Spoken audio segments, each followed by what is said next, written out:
Station 1. Jesus in the Garden of Gethsemane. We adore you, O Christ, and we bless you, because by your holy cross you have redeemed the world. When he arrived at the place Gethsemane, he said to them, "Pray that you may not undergo the test."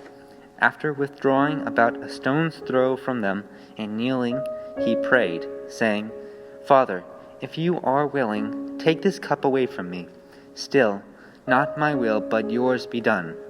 He was in such agony and he prayed so fervently that his sweat became like drops of blood falling on the ground. When he rose from prayer and returned to his disciples, he found them sleeping from grief. We all go through times when what we know we must go through seems like more than we can handle. Facing those who disapprove or dislike you, knowing that the choices that you or your loved ones are making will only cause more pain down the road. Realizing that the mistake you made may cost not only money but also the trust of people you love. Even the knowledge that you hurt someone, even if you didn't intend it, can be enough to fuel a sleepless and pain-filled night. When Jesus said, "Not my will, but yours be done," he surrendered himself to whatever was coming, knowing full well that it would be horrific and painful. But Jesus also knew that while the pain would be excruciating, he also knew it would be short-lived. He knew that the outcome would be far better because of the pain he went through. He knew that the only real agony in any life is to be separated from God. The same is true for us all. What in my life do I agonize over? How can I invite God into a situation that I know is going to hurt me? Could I ease the turmoil in my life with the knowledge that new life may come from my pain? Jesus, when I know whatever it is coming is going to hurt, remind me that it won't last forever, and that you will be there with me through it all. Station 2. Jesus is betrayed and arrested. We adore you, O Christ, and we bless you, because by your holy cross you have redeemed the world. While he was still speaking, Judas, one of the 12, arrived, accompanied by a large crowd, with swords and clubs, who had come from the chief priests and the elders of the people. His betrayer had arranged a sign with them, saying, "The man I shall kiss is the one. Arrest him." Immediately he went over to Jesus and said, "Hail, Rabbi," and he kissed him. Jesus answered, "Friend, do what you have come for." Then stepping forward, they laid hands on Jesus and arrested him. At that hour, Jesus said to the crowds, "Have you come out as against a robber with swords and clubs to seize me? Day after day I sat teaching in the temple area, yet you did not arrest me. But all this has come to pass that the writings of the prophets may be fulfilled." Then all the disciples left him and fled. At this stop on our journey, we are faced with the truth that one of Jesus' closest friends has not only betrayed him, but has also turned him over for certain execution. As the saying goes, with friends like him, who needs enemies? Friends will disappoint us, gossip about us, and maybe even lie about us to make themselves look good. Sometimes it's not our enemies that we need to look out for. And yet, with the knowledge that our friends could hurt us, do we still love them any less? Even when Jesus knew what Judas was there for, he still called him friend. How's that for unconditional love and forgiveness? Who in my life do I still hold grudges against?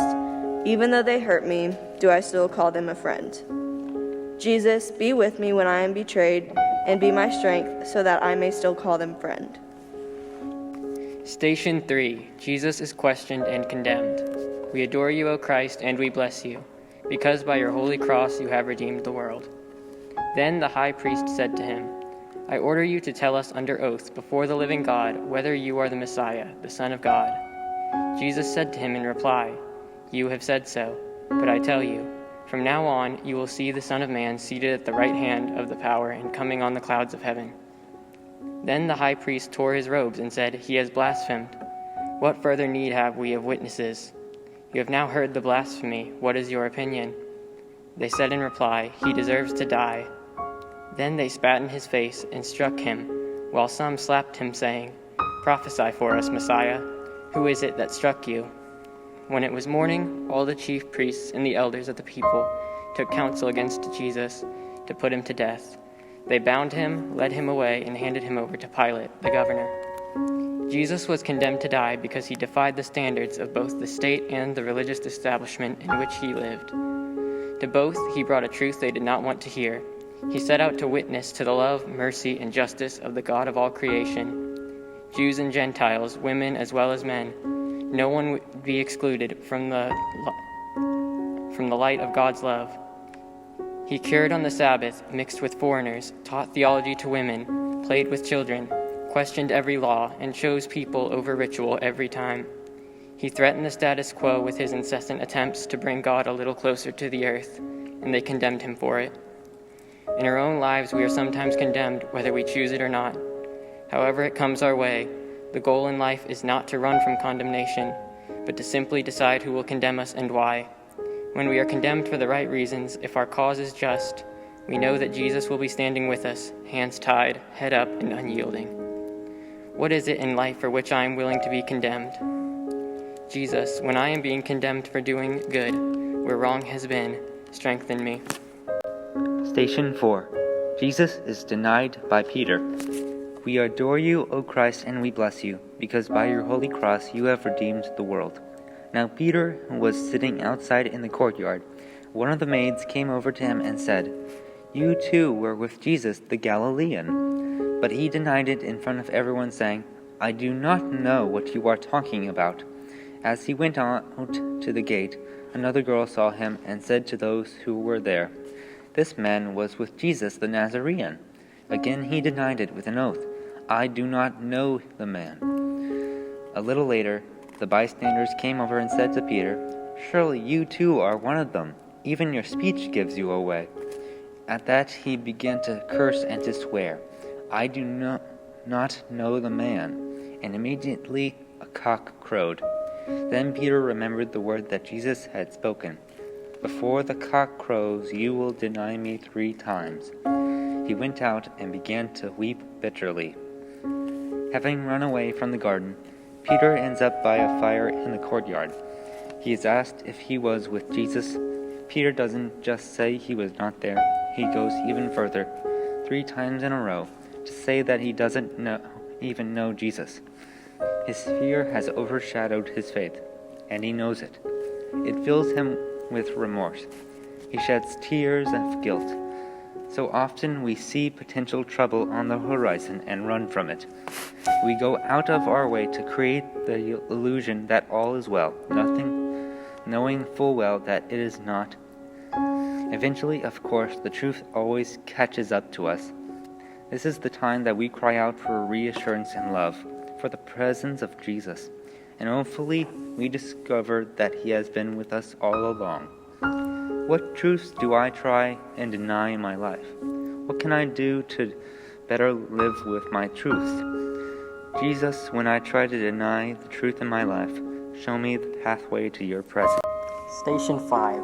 Jesus is judged by Pilate. We adore you, O Christ, and we bless you, because by your holy cross you have redeemed the world. They bound Jesus, led him away, and handed him over to Pilate. Pilate questioned him, "Are you the king of the Jews?" He replied, "You say so." The chief priests accused him of many things. Again, Pilate questioned him, "Have you no answer? See how many things they accuse you of." Jesus gave him no further answer, so that Pilate was amazed. Pilate, wishing to satisfy the crowd, released Barabbas and handed Jesus over to be crucified. Jesus was sent to Pilate because he was not the Messiah they expected. Pilate, sure that he knew what the crowd would do, offers to free Jesus, the gentle carpenter preacher, or Barabbas, the presumably dangerous criminal. They chose Barabbas. They traded the life of God's own son for that of a criminal. By anyone's standards, that is clearly unthinkable. The reality is that Jesus loved them in an all-forgiving, all-embracing, unconditional love. Instead of rejoicing in the light of that love, they destroyed him instead. They were insulted that Jesus did not ratify their own preconceived notions of God and themselves. They were infuriated that he did not act as they thought a Messiah should. God came to them in a way they did not expect and they did not want. So often in our lives, we scoff at the truth when it shows itself as something other than what we think we already know. Sometimes we sit with our own limitations, waiting for God in the way we expect, and completely miss the fact that God has already come another way. What situations or people do I judge in my life? What unfair preconceptions do I hold that affect the way I view the world around me? Jesus, help me to see you clearly when I want to judge and dismiss your presence in my life. Station 6. Jesus is scourged and crowned with thorns. We adore you, O Christ, and we bless you, because by your holy cross you have redeemed the world. Then Pilate took Jesus and had him scourged. And the soldiers wove a crown out of thorns and placed it on his head and clothed him in a purple cloak. And they came to him and said, "Hail, King of the Jews!" And they struck him repeatedly. Once more Pilate went out and said to them, "Look, I am bringing him out to you, so that you may know that I find no guilt in him." So Jesus came out, wearing the crown of thorns and the purple cloak. And he said to him, "Behold the man." The scourging marks the point in Jesus' journey where his physical horror becomes clearly visible and painful to contemplate.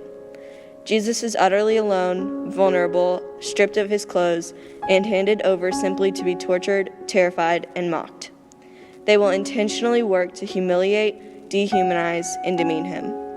They will give him a taste of what is coming, taking his dignity from him piece by piece as they rip away pieces of his skin and make him bleed, inflicting pain for the sake of inflicting pain. As humans, we recoil with the mental image of a beaten and bleeding Jesus. We tell ourselves that surely I would not be among those who laugh and mock at him. Time and again, we hear of people who have been mocked, abused, and victimized, while nearby stands a crowd filled with those who did not want to get involved. The newspapers are full of stories of those who have been murdered for no reason than hatred, because they looked different or acted different or their beliefs were different. In each of these people, if we choose to look close enough, if we truly have the nerve, we see that image of a beaten and bleeding Jesus. What can I do to help those who are marginalized in our society? How can I leave the crowd of bystanders and help those who need me? Jesus, give me the love it takes to help the ones the world sees as victims. Station 7. Jesus bears the cross. We adore you, O Christ, and we bless you, because by your holy cross you have redeemed the world. When the chief priests and the guards saw Jesus, they cried out, "Crucify him! Crucify him!" Pilate said to them, "Take him yourselves and crucify him. I find no guilt in him." They cried out, take him away, crucify him!" Pilate said to them, "Shall I crucify your king?" The chief priests answered, "We have no king but Caesar." Then they handed him over to be crucified. So they took Jesus, and carrying the cross himself, he went out to what is called the place of the skull, in Hebrew, Golgotha. To choose one path in life over another is to choose its consequences. Real commitment implies that we carry the burdens of our choices in bad times as well as good, on difficult days as well as easy ones, in the face of opposition as well as great support.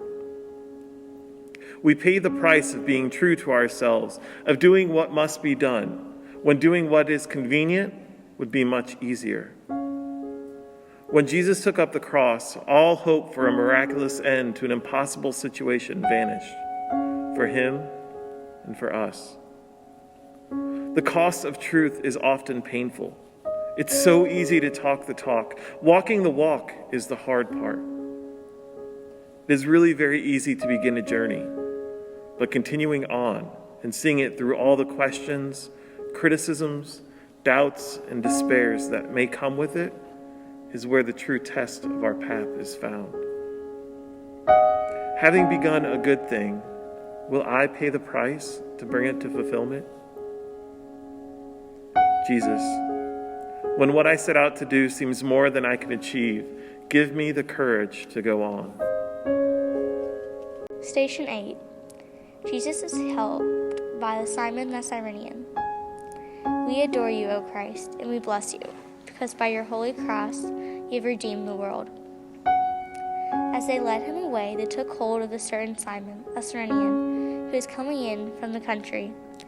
After laying the cross on him, they made him carry it behind Jesus. Being where suffering is, associating yourselves with it, standing with those whom society has shunned, is a great and gracious witness. Sometimes we choose it, sometimes we are thrust into the midst of it. Agencies that care for the poor are in the need of money and supplies. A relative's child has nowhere to go but with us. A neighbor's turns for us to help that we do not freely offer, and we do not want to give. We're busy, we're tired, we don't want to get involved. We are unwilling to change the comfortable pattern of our lives. But sometimes, if we are lucky, we find ourselves in one of life's great acts, whether we want to be or not. Then we so often discover that it is not as much as what Simon did for Jesus than what Jesus did for Simon. When we open up our hearts to others in need, we are very likely to discover our own hidden needs have been healed in the process. What am I being called to do for someone in need right now? Is it convenient or untimely? What could God be offering me in this situation? Jesus, when I fail to recognize the needs of those around me, send them into my life so that I may know the wholeness that comes from generosity. Station 9. Jesus meets the women of Jerusalem. We adore you, O Christ, and we bless you, because by your holy cross you have redeemed the world. A large crowd of people followed Jesus, including many women who mourned and lamented him. Jesus turned to them and said, "Daughters of Jerusalem, do not weep for me. Weep instead for yourselves and for your children. For indeed, the days are coming when people will say, 'Blessed are the barren, the wombs that never bore, and the breasts that never nursed.' At the time, people will say to the mountains, 'Fall upon us,' and to the hills, 'Cover us.' For if these things are done when the wood is green, what will happen when it is dry?" On first reading, it appears that these women are weeping for Jesus, while Jesus tells them to weep for themselves. More than likely, to a certain extent, they already were. Jesus understood that trial, persecution, suffering, and even death could not serve his connection to his Father. These women had no such certainty. Jesus had offered them love and compassion, and they welcomed his words of healing and freedom. He had broken all sorts of social and religious conventions to connect with them. And now he was on his way to die. The man who brought them hope was now the image of hopelessness. To these women, their desperate situations must have looked even more bleak and uncertain. We are no different. Sometimes we lack perspective. We act as if the troubles and persecutions we face belong only to us. But none of us lives in a vacuum. Each of us is part of a bigger picture, a larger history, a longer and bigger human drama. We are all attached to each other. Understanding how we are connected to each other offers us new hope, new opportunity, and new life. What is my place in history? How do I and how can I make a difference in the world? Jesus, when I am tempted to wallow in self-pity, show me your light of hope so that I may find my way out of the darkness. Station 10. Jesus is crucified. We adore you, O Christ, and we bless you, because by your holy cross you have redeemed the world. When they came to the place called the Skull, they crucified him and the criminals there, one on his right and the other on his left. Jesus said, "Father, forgive them, They do not know what they do." They divided his garments by casting lots. The people stood by and watched. The rulers, meanwhile, sneered at him and said, "He saved others. Let him save himself if he is the chosen one, the Messiah of God." Even the soldiers jeered him. As they approached to offer him wine, they called out, "If you're the king of the Jews, save yourself."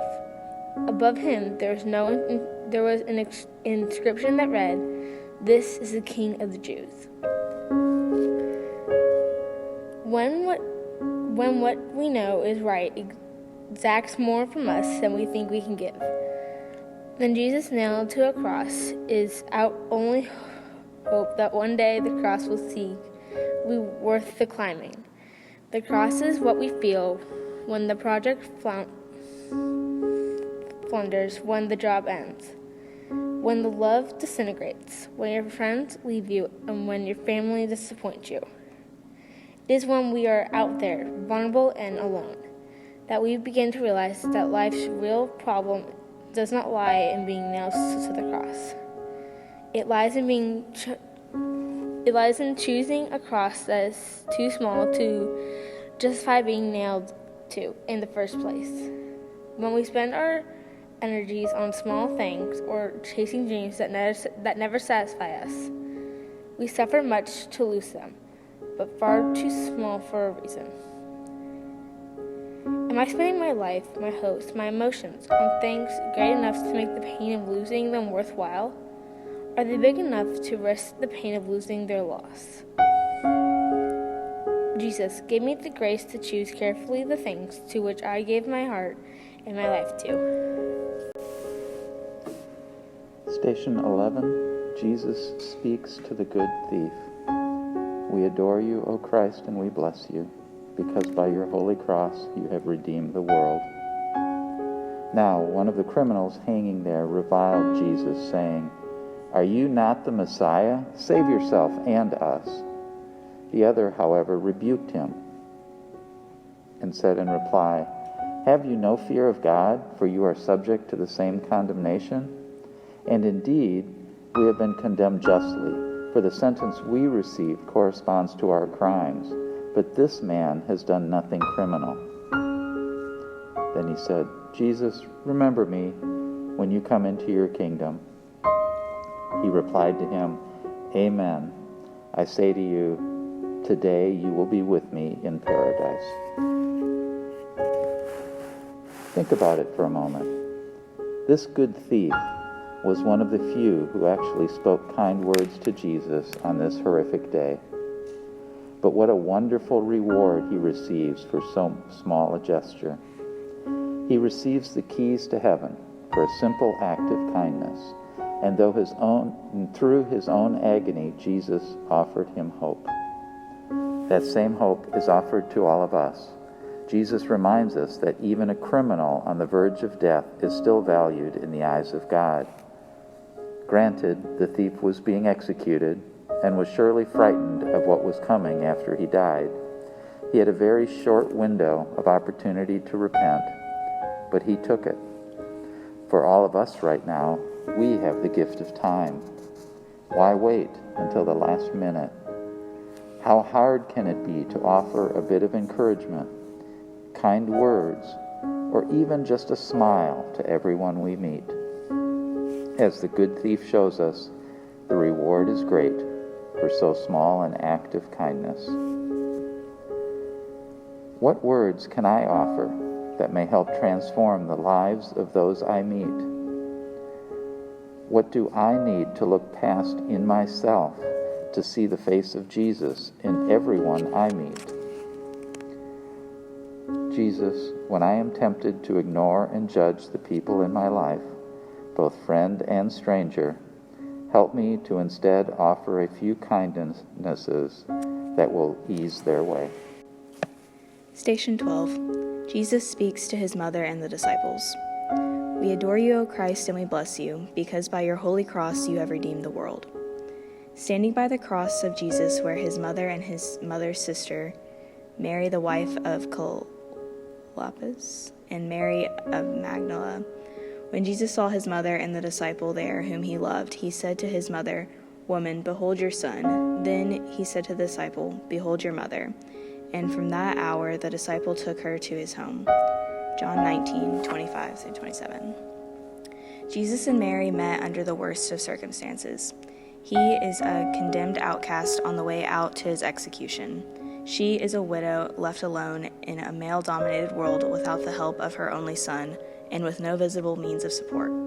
Both of them, in a way, were condemned, but she does not beg him to change his life for her, and he does not change his path to suit her needs. At first, that reality jars the soul a bit. Shouldn't he live his life to care for her as she had for him? Shouldn't she demand from him his conversion to the ways of the world in which they lived? Isn't that what good sons do? The answer is yes, only if we believe that our children belong more to us than to God. The answer is yes, only if we think that love requires molding a person to ourselves rather than changing ourselves so the good of others is realized. In this case, mother and son love one another enough to respect the place of God in their lives, no matter how painful the circumstances, outcome, or aftermath. How can I better love the people in my life so that God's plan for them can be realized? Jesus, when I am tempted to put the expectations of others above your will in my life, give me the strength to trust that pleasing you will ultimately be the best I can do for them. Station 13. Jesus dies.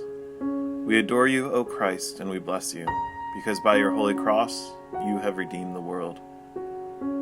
It was now about noon, and darkness came over the whole land until 3 p.m. because of an eclipse of the sun. Then the veil of the temple was torn down the middle. Jesus cried out in a loud voice, "Father, into your hands I commend my spirit." And when he had said this, he breathed his last. Sometimes there is no happy ending. Sometimes we fail. Sometimes we're beaten. Sometimes we're lost, humiliated, and misunderstood. Sometimes we're abandoned by the very people we love most in life and whom we thought loved us in return. At that point, without a doubt, something in us dies. There is no going back the way things were before. Doors close in our hearts. The breath goes out of us, and all that seems possible is to surrender to the darkness. And yet, the reality is that each nightfall is always followed by a sunrise. There is no other way to get to daybreak without living through the darkness of the night. Sometimes we must be tried and crucified to experience the joy of resurrection.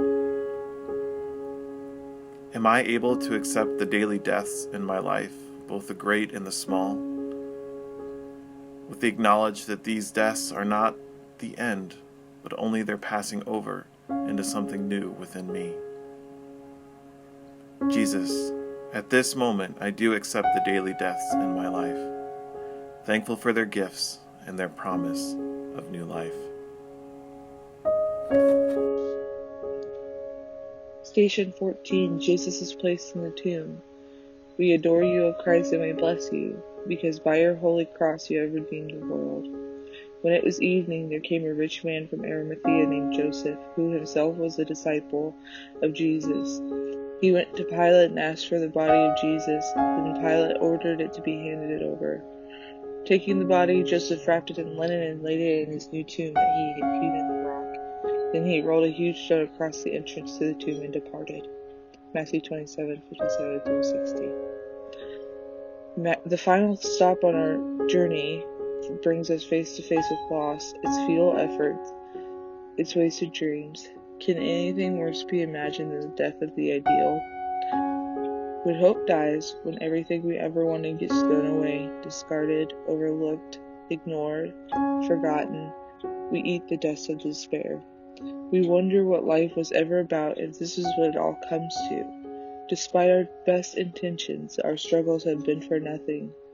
Then hopefully we realize that only God is God, that we are not in charge of time or truth, and that this is not a perfect world. But life goes on from one moment to another, from one stage to another. The reality is that when Jesus died, one life ended so that another could begin. It wasn't the end, it was just the end of the beginning.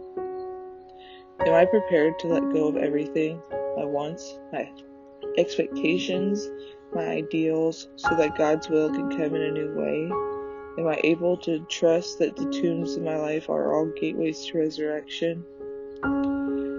Jesus, when I am tempted to insist on being able to control the situations of my life to the point of ignoring your other pathways to new ideas, insights, and beginnings, give me the grace in the midst of my pain to let go.